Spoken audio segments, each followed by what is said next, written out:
Hello and welcome to another standard video here in the Foundations metagame. Today we're taking a look at an updated version of monoblack skeletons, which now gets to play with Death Baron as well, a zombie wizard, so sadly not a skeleton himself, a 2/2 giving skeletons we control and other zombies +1/+1 and Death Touch. So Death Touch can be a pretty useful ability when you're up against other larger creatures, for instance. That way your smaller skeletons can still keep attacking. Then of course one of the centerpieces of the deck is Corpses of the Lost, making a 2/2 skeleton pirate token, and then skeletons we control have +1 power and haste, so that's very important in racing situations.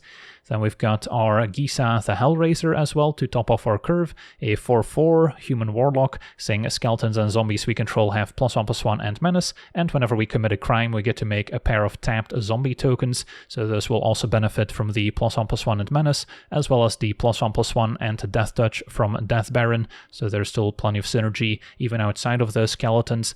And then in case of the stashed skeleton, we'll make a 2/1 skeleton token, which will have menace and cannot block. And then once we no longer have any skeleton tokens in play, we can potentially solve the case and then sacrifice it for 1 on a black, turning it into a tutor effect, so we can search our library for any card and put it in hand. And that's why we have some fun-offs that we can maybe search up with a case, such as our Ghost Vacuum, which can be very useful against graveyard strategies. And it's also a way to repeatedly commit crimes just by targeting a card in the opponent's graveyard. We can trigger Gisa to make more zombie tokens, so that's also very useful. And then we also have a one-off Karvak the Punisher as another crime payoff card, letting us replay black spells out of our graveyard.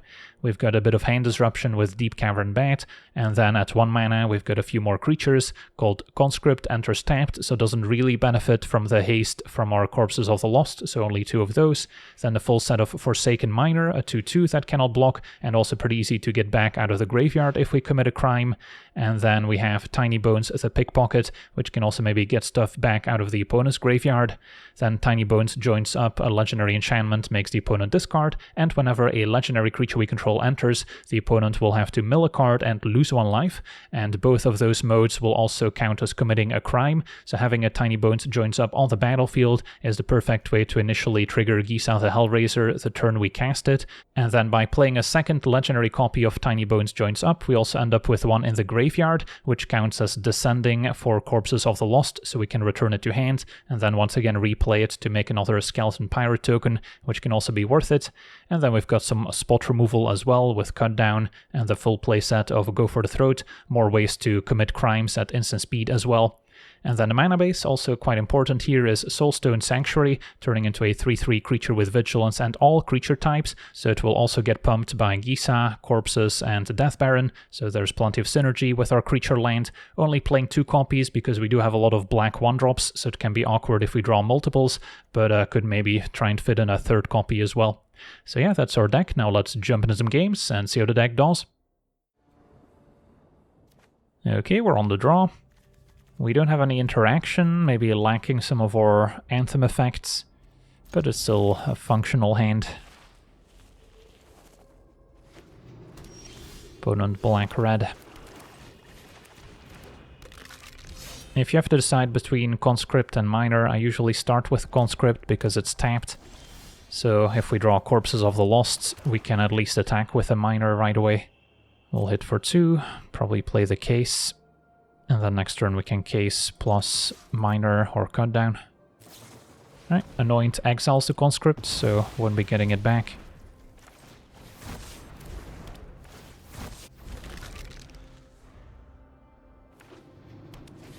And now a Tunnel Grinder, so is our opponent on a Reanimator deck? Do we need to try and get our Ghost Vacuum? Might be the case, as we see Volgavoth in graveyard. But yeah, it's not going to be pretty, since I need to cut down my own skeleton to solve the case. And then I can't afford to play another case of the stashed skeleton either. But I think getting our skeleton off the board to solve the case is worth it. And then next turn I could get Ghost Vacuum. Hopefully that's not too late, because I could already technically cast a Zombify.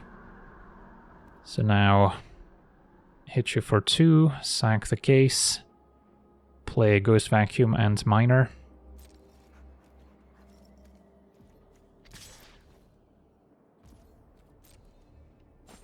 Opponent takes it.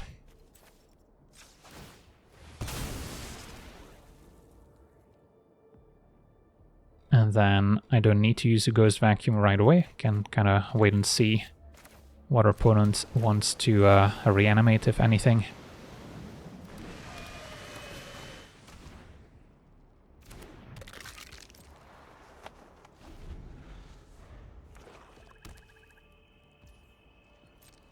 Alright, opponent does nothing. I don't think there's any instant speed reanimation effects I need to worry about. So I'm still happy enough getting rid of Volgavoth.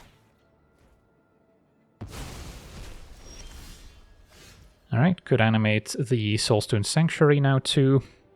Or we can play another case, keep up Go for the Throat. Both are reasonable. Let's just hit for 4.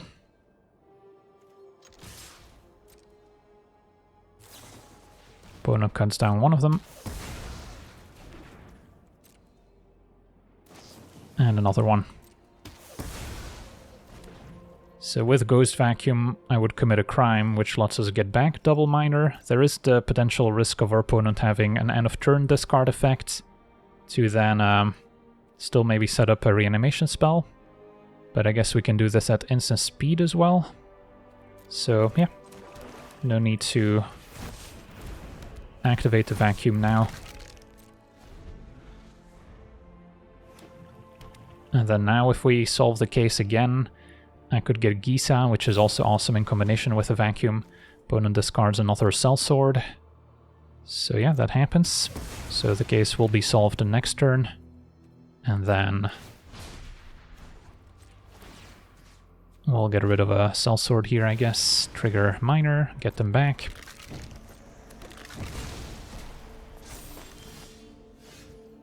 And then now we could get in with a Sanctuary.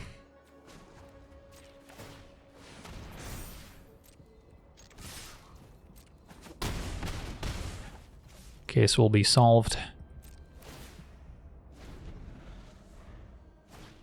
Another Tunnel Grinder. So they are digging.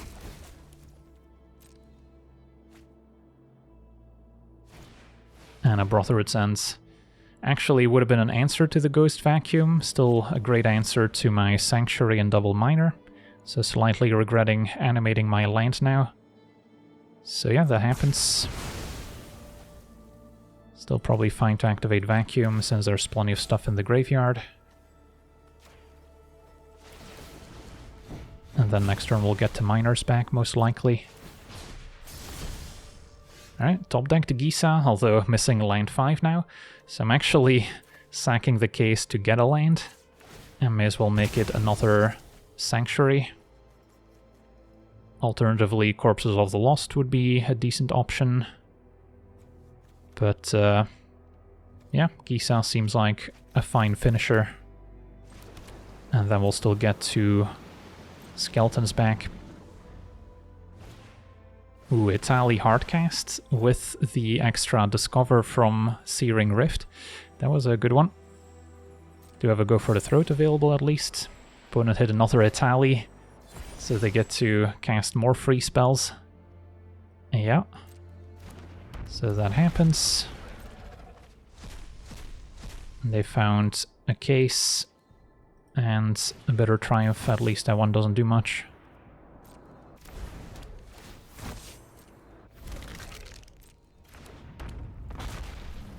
So triggers second Italy, finding a Death Baron this time, that one's a bit better, and a Fear of Missing Out with Delirium. Okay, so that Italy did a lot of work.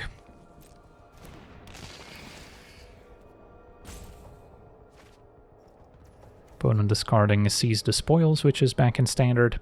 So now we have to decide if we want to go for the Throats and then get back one Miner. I think that's reasonable. And then next turn I could still Gisa. But Italy probably has to go.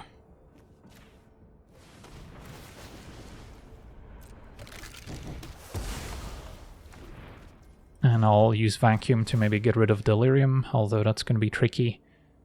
I guess they only have the one artifact at the moment.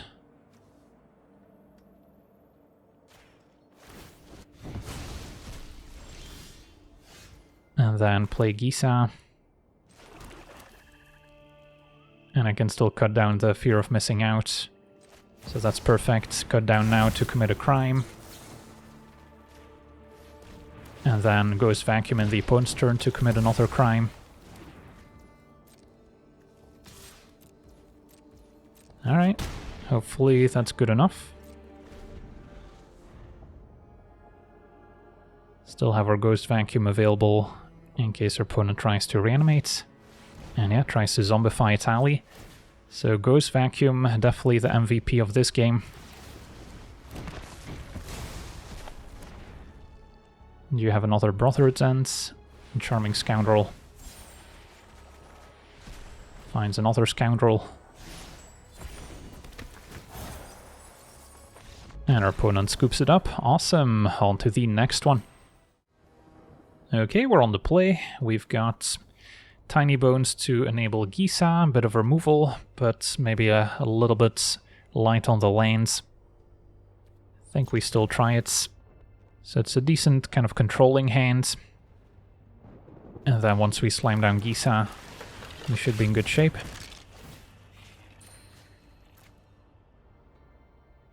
Our opponent discards a Get Lost. Good Tiny Bones again. I think I'll wait a turn. Alright, now we can maybe try again. Because yeah, if we play another Tiny Bones, it's also a way to potentially pick up a Corpses of the Lost again, had we found that in the meantime. Opponent discards a land. So, looks like a pretty controlling deck. Overlord Impended. So Gisa is potentially going to face a Sunfall, which is not going to be very nice for us. And Elishnorn, that one I'll happily take out.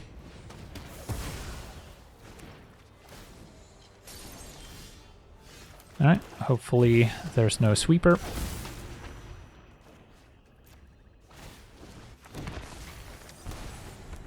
Milled another Overlord.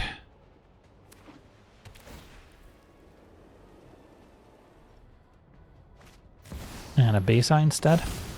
So we'll make fish tokens, gain life, and a binding. Well, they might have forgotten about the War 2 on Gisa. So that one does not actually work. So that's lucky.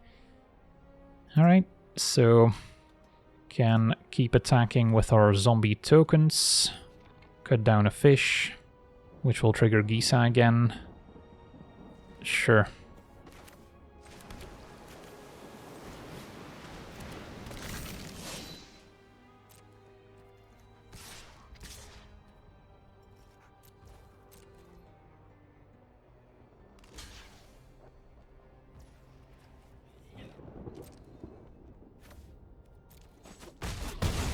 Can wait until the opponent's turn to maybe cut down the fish.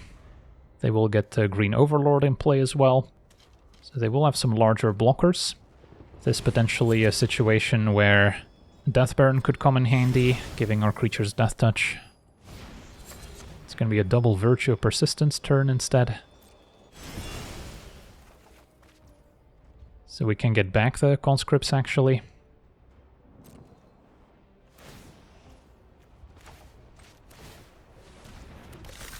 Although eventually our opponent casting the Virtue is also going to be problematic.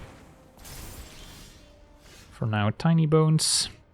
Can still activate Sanctuary, which would be a 4/4 with Menace. So still not a great attacker. So do I have any good attacks whatsoever? I don't think I do. But this does trigger Tiny Bones joins up, which in turn triggers Gisa. Although milling my opponent is a little bit risky with the Virtue of Persistence.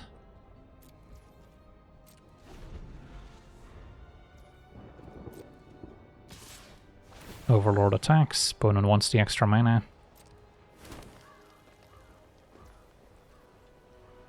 So if I attack with Tiny Bones, it does have Menace, so they may not be able to block it with Besa. Yeah, I think we just take 6.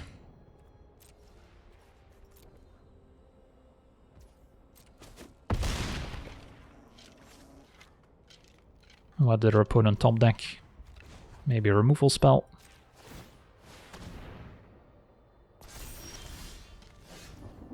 Alright, let's go for it. Everyone except Gisa.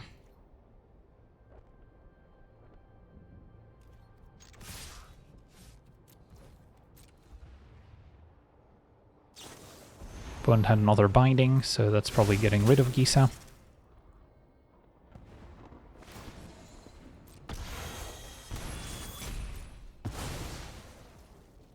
So not quite as much damage, and our opponent can now also trade for Tiny Bones since we no longer have Menace. That's too bad. So won't be getting anything back, but opponent still falls to 6. So if their plays just cast Virtue, that's not good enough. Another Besa. I should have played my land out, shouldn't I? Yeah, I was not thinking about a second Besa. Now our opponent gets to draw. Gain 4 and make 2 fish tokens, so that was the perfect way to stabilize.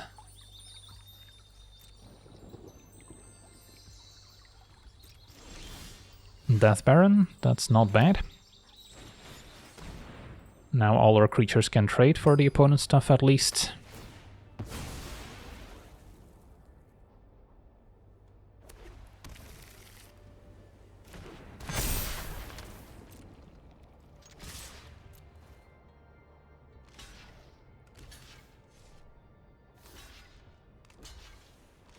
Opponent takes 6. And yeah, I'll play my land out this time. And hopefully they didn't top deck a board wipe. Temporary lockdown. That's a board wipe. It still leaves us with a Death Baron. So if we can dodge another top deck, we still get there. Corpses of the Lost would still be a good draw as well. So let's see. Did you draw something? Up the Beanstalk for the redraw. Alright. Another one.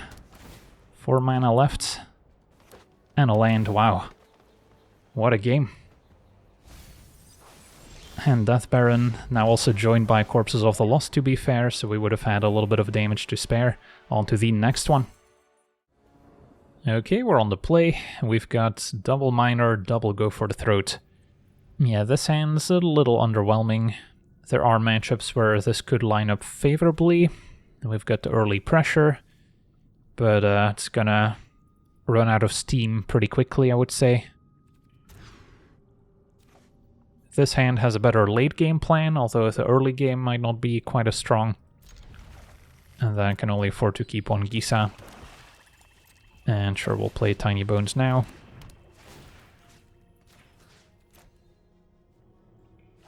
Opponent on a red deck. Turn 1 Heartfire Hero. So still not entirely clear if it's just mono red or maybe red-white. Gonna hang on to Go for the Throat for the time being. And then not gonna mill myself since that will cost us 1 life. And yeah, Burst Lightning definitely points towards mono red. So Go for the Throat kind of reserved for cards like Screaming Nemesis. Maybe a Slick Shot.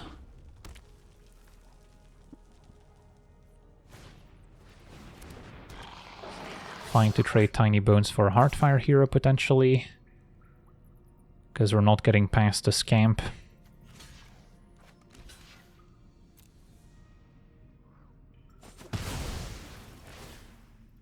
Our opponent did hesitate for a second, so they could have Monstrous Rage in hand. For now another Scamp. Alright, so we'll just keep up Go for the Throats, probably take 2, and then hope to find another relevant play, and eventually land 5.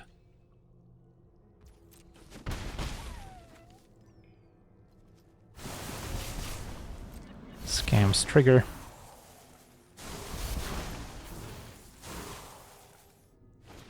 And a Bolt Wave puts us to 14.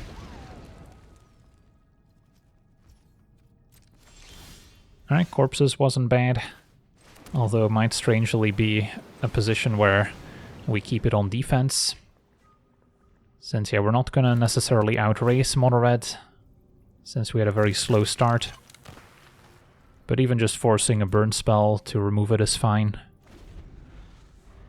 And then land 5 would go a long way. So we might see a Monstrous Rage here. Sadly, don't have Go for the Throat available anymore. Cut down would have been a little bit more helpful in that case. Opponent pumps the unblocked Scamp. So let's say they also have a Sellsword. Right, another Monstrous Rage. Surprised they didn't pump the other Scamp. They can put us to 1 here. They're gonna finish off the pirates. Because, yeah, putting 2 Monstrous Rage on 1 Scamp means they lose out on the monster roll token. Opponent did not sack the Scamp, so we're still at 8, and now we get to play Gisa. And make some zombies. If we block the Scamp, they could take out Gisa, but then they'll have to pay 2 mana as well. So that's their entire turn gone. So I think that's still a fine trade. Opponent passes. Love to see that. So now we can actually start making some progress.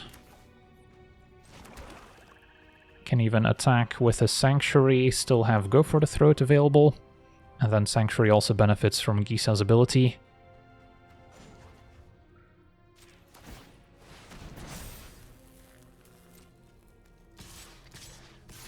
I'll keep Gisa back. And then, yeah, we're not the ones that have to make the first move. And Go for the Throat will be committing another crime to make more zombies. Sanctuary picking up the benefit from both Gisa and the corpses, so it does have a lot of synergy across the deck. Manifold Mouse does not target Cacophony Scamp, so that's fine. 1 card in hand, so I don't think there's much that can go wrong anymore. Opponent targets Manifold Mouse. Can wait and see what they decide to do. But with a Go for the Throat in hand, we should have it covered. Mouse attacks. We'll just take it out here, and then can easily attack past the Scamp. Yeah, still felt like there was a window where opponent could have maybe dealt a little bit more damage, but I'm not gonna complain. On to the next one. Alright, we're on the play. We have our Corpses of the Lost, Gisa, just missing some Crime Enabler, although technically Tiny Bones could do it, I guess.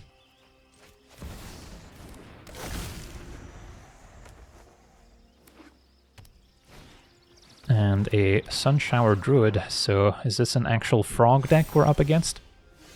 Haven't seen those in a while. Yeah, I'll trade Tiny Bones, although eventually we could pump it with Gisa. And it's possible our opponent's going to present some larger creatures we would want to trade for. So maybe they can keep the Sunshower Druid for now. Even though it does block our Miner, opponent's got plenty of 1/3s. But now with Corpses, the Miner can still get a good attack in.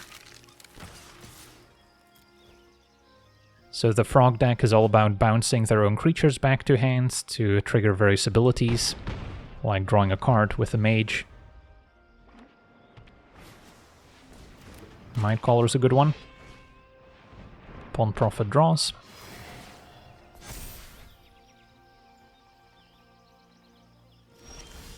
And a cut down's not bad. Still gonna keep attacking with the same creatures. Now we can maybe cut down if they try and double block. Now that we have Corpses in play, it's a little bit more tempting to trade Tiny Bones, since that will let us pick it back up. Opponent just jumps. Yeah, I think I still want to cut down the Mightcaller before they get to untap. Otherwise they can pick it up with a Mage.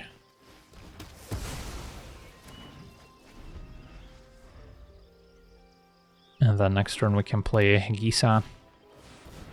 And Trancer can lock something down, goes for Tiny Bones. Another corpses isn't bad. Might actually be better than Gisa, since that gives us another attacker this turn. Although in both cases we'll pump our creatures up to 4 power. So I guess we'll go for the more mana efficient play still. And then now any way to commit a crime is gonna push us over the edge. Opponent takes it, falls to 4. So they need a good turn here.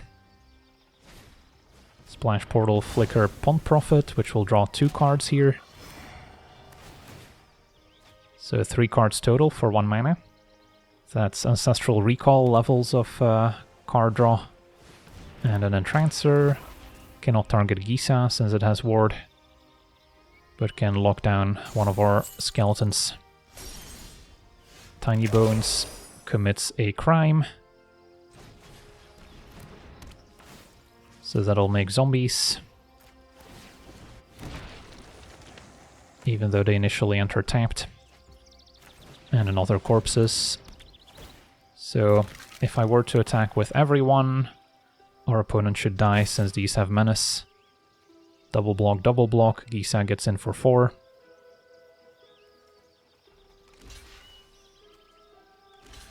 Alright, so skeletons beating frogs. You love to see it. On to the next one.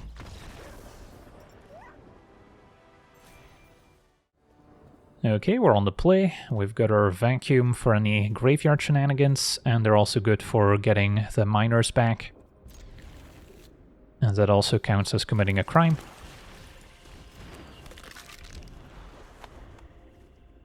Could use a few more threats potentially, so don't mind playing a case here.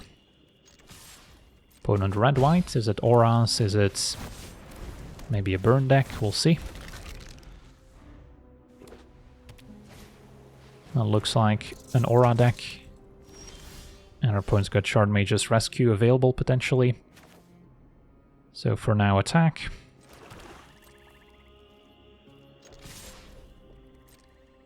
Ghost Vacuum is not going to be particularly helpful in this matchup, other than just committing crimes. Yeah, for opponents keeping up Shard Mage's Rescue at all times, it's going to be difficult to successfully cast Go for the Throat. Next turn we might see them cast a Sheltered by Ghosts, and then still have Shard Mage's Rescue up.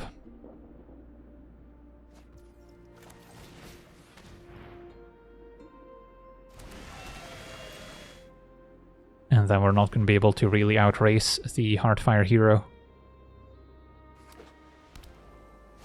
And yeah, all according to plan. Although sadly it's not our plan. But there's nothing we could have done here. Assuming they did have Shard Mage's Rescue in hand, which I think they do, given how they slow played the Heartfire hero. So there's no Edict effects I can draw.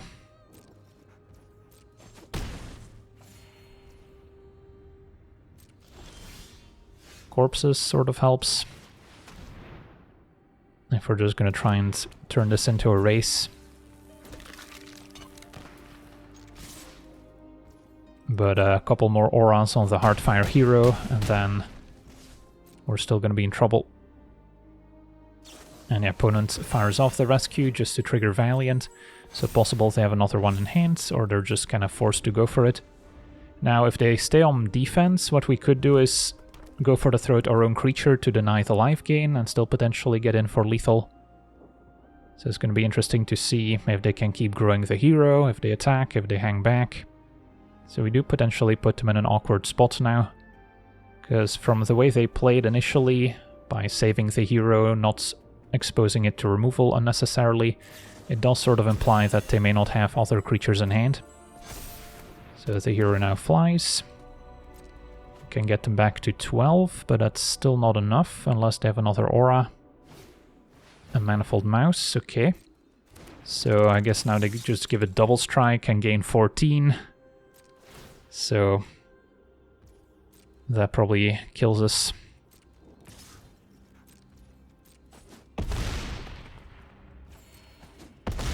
We can clear the Manifold Mouse.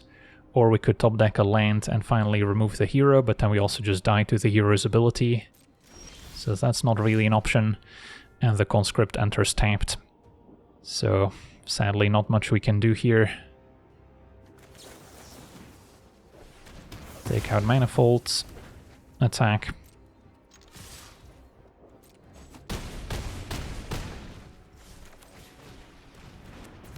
So yeah, the only way we potentially win this matchup is if we have more removal than our opponent has creatures or protection spells. Otherwise, this tends to happen.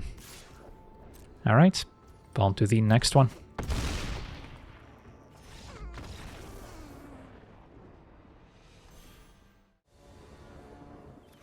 Okay, we're on the draw. We do need to draw a few more lands, but we do have the Ghost Vacuum to combo with Gisa, so that's kind of what we're hoping to eventually set up. Facing what could be the blue-green crab deck.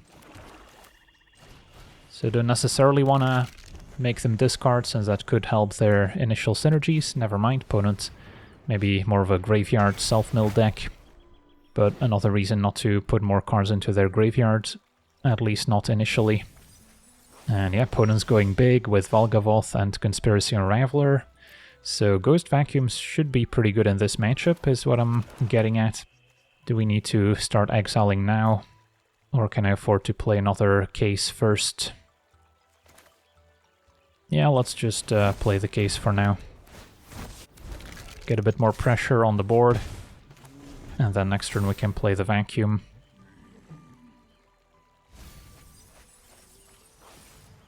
Although I guess there was a small chance they could already reanimate something with the 3 mana sorcery. Opponent's got a Jace.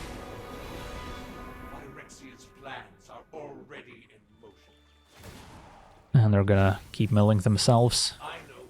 Finding Cruelty of Gix, Kiora.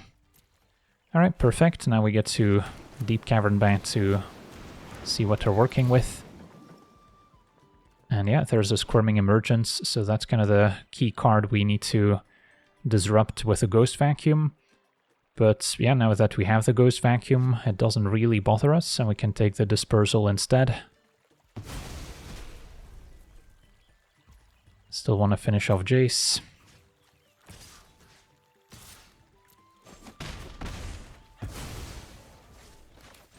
Now we kind of have to decide if we want to use the Ghost Vacuum to stop Chapter 3 from founding, but I don't think that's as much of a concern as Squirming Emergence getting stuff back, so we need to keep Ghost Vacuum available.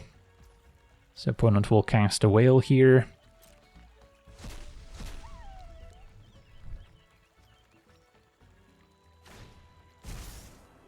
And they have Descent 8 enabled. So opponent bouncing the Vacuum and making us discard. So now we can still respond and exile probably something like a Valgavoth.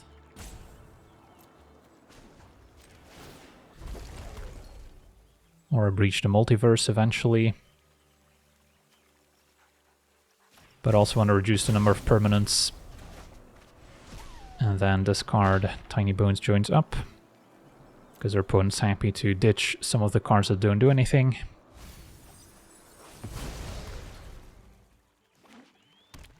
And then for 2 mana they cannot cast the Emergence this turn.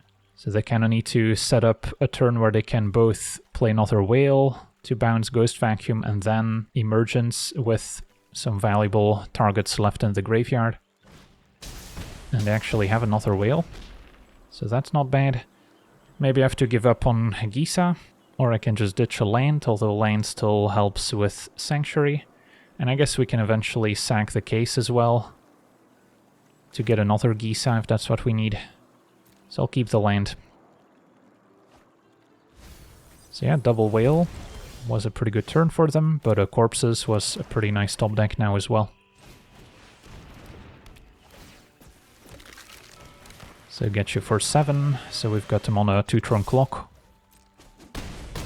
And then Ghost Vacuum should be just enough to prevent them from comboing off.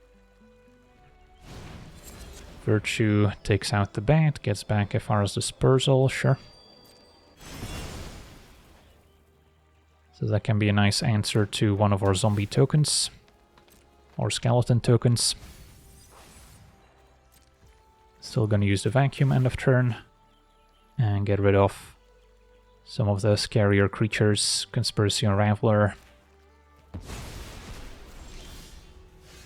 Alright, so with the conscript, we can play it. Could also sack the case, play another Deep Cavern Bat, take away the dispersal, and then we would be hitting for 6. Put them to 1. That could be better. Because yeah, I guess conscript enter stabbed, so it doesn't really benefit from the corpses of the lost. We have 1 Deep Cavern Bat left. Could have also gotten another case of the Stash Skeleton, but then with dispersal they can just bounce one of the tokens. So this seems fine. Now they cannot even tap their pain lands. So yeah, the one-off Ghost Vacuum doing a lot of work. If we didn't draw it naturally, we might have been able to find it with case of the Stash Skeleton. So just as a one-off, it provides a lot of value in this deck. On to the next one. Okay, we're on the play. Sadly, can't keep a one-lander. This one I'll try. I'll ditch Karvak, and then start with conscripts. Turn 2 we can double 1-drop, and then corpses on 3 would be the cherry on top. Opponent on maybe a rabbits deck. Well, still fine to double 1-drop. They could also be on a +1 counter deck, since you don't see a ton of forests in the rabbit deck.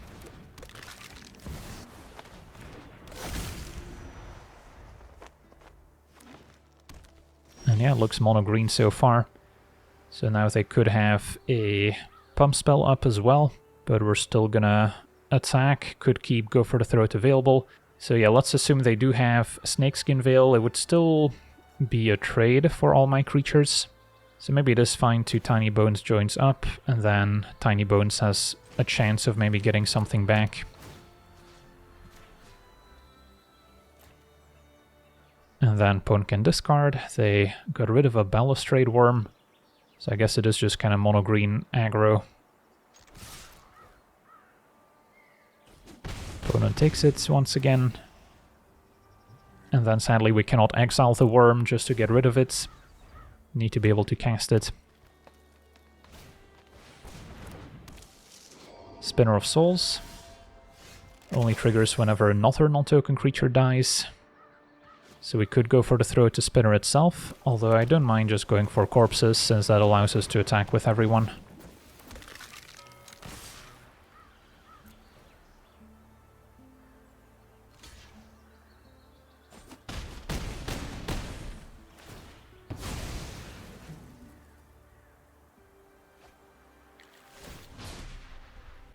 And then do we put corpses back in hand? I'm somewhat likely to want to go for the Throat next turn, so I think we leave it in play. Opponent found a Llanowar Elves, they're down to 4 life. Plays the Elves. They could still have a Snakeskin Veil in hand at this point, but nope, opponent taps out for a Bloomkin. And then now go for the Throat Spinner. And we even top deck Tiny Bones, which will trigger his own enchantments. And smash. And that should be lethal. So yeah, even on just 3 lands, this deck can accomplish a lot. On to the next one. Okay, we're on the draw. This hand seems fine, but it is a hand that doesn't play defense particularly well, so being on the draw against something like Mono-Red is not necessarily going to work out. But yeah, Corpses does a lot of work in potentially swinging the race. But yeah, still don't love being in this position where none of our creatures can really block.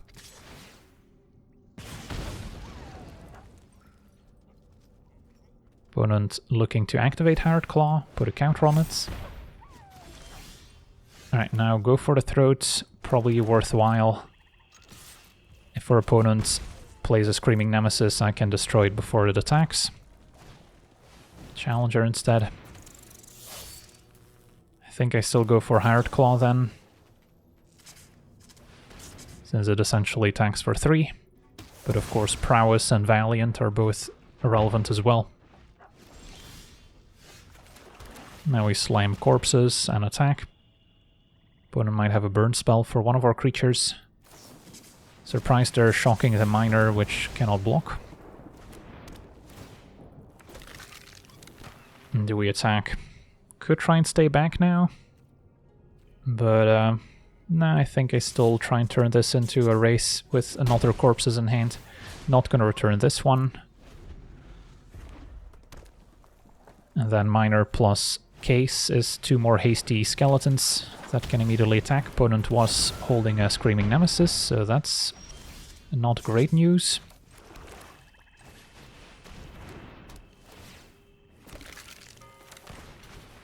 But we are attacking for 12, potentially. Do I need to hold something back? That would be 10 damage if I attack all out. If I keep a blocker back, they take out my pirate. Then that's only 8 damage.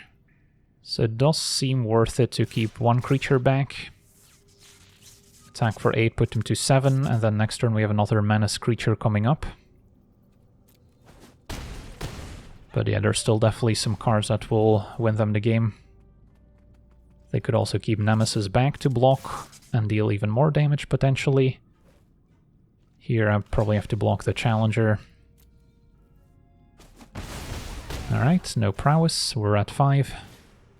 Hired Claw on defense. And activates. And Death Baron's not bad either. Although another case should just win the game if they have nothing.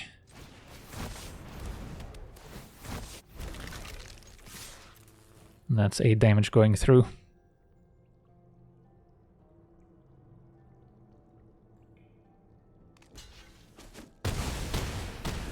Alright, and that'll do it. Sweet. So we get to see our updated version of monoblack skeletons in action. Wasn't particularly impressed by Death Baron, but that's mostly due to the current metagame not really favoring lots of creatures that end up attacking and blocking, which is where the +1/+1 and Death Touch would really come in handy.